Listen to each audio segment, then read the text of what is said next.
This conversation between academics at UCL and the Open University and artists working on environmental themes has been designed to kickstart an initiative that we're calling Creative Practice in the Anthropocene. I don't think artists necessarily have a specific role any more so than any other human being. And I think what we're meaning really is if art/culture is everything which is not productive, it's everything you don't need to do to survive. Basically, all that's left is art, really, isn't it?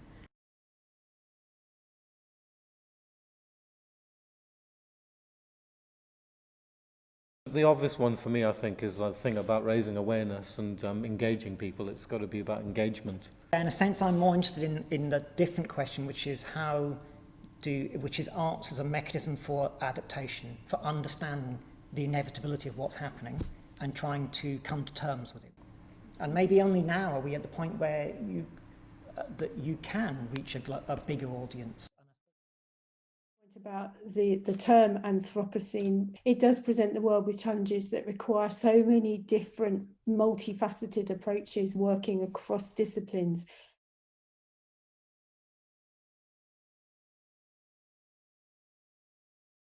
I think that art and anyone who makes it can bring a really visual and sensate response to an issue that might otherwise be unseen.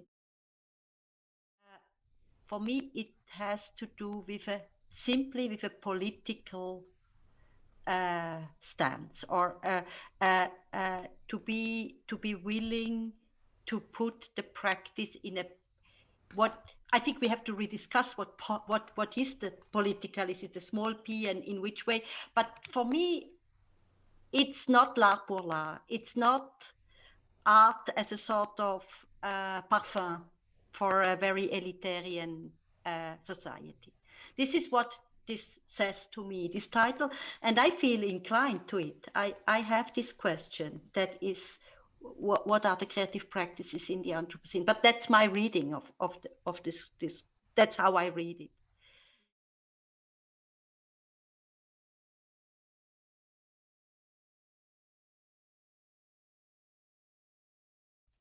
And so creative practice has the potential, I think, to change those knowledge hierarchies, to revalue different forms of knowledge produced in different ways by different people. And that can be really powerful. In our work, we deal with art as social process. We produce, co-design, co-work to make art objects, films, soundscape, but then it's actually the process of making those, or the way in which they can then provoke discussion, which becomes part of a process which is about thinking about environmental decisions and environmental futures.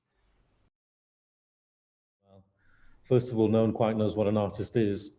And secondly, we have this, you can say, like Jonathan, the way Jonathan puts it, playing dumb kind of thing. You can have a naivety, you can sit in the wrong chair, and you can just ask questions. And I think there's something about how we can hold a space that encourages people to find their own solutions. But one puts oneself into the position of not knowing. So I don't know. I don't know. I come to learn about the tree. I come to learn about the cello. I have an idea, but the cellist knows better how to make this sound. So I have to invite the cellist into the creative process to find the right interpretation of this very line. And that is maybe this medium that we spoke before. It's not so much the knower. It's not the knower, but it's the one who by tradition is allowed not to know.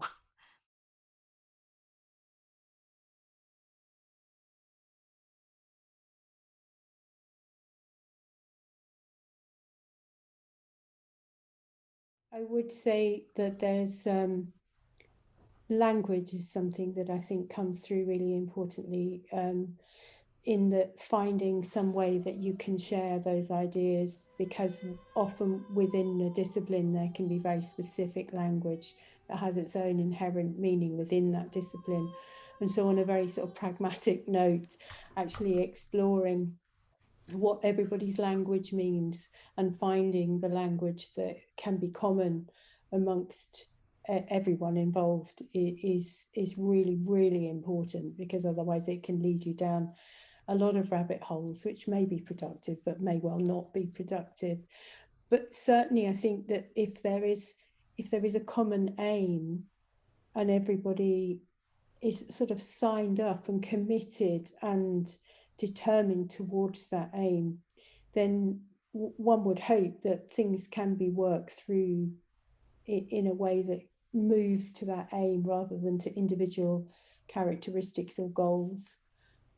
Certainly, by entering into something like that, I feel that, you know, your name is one of many,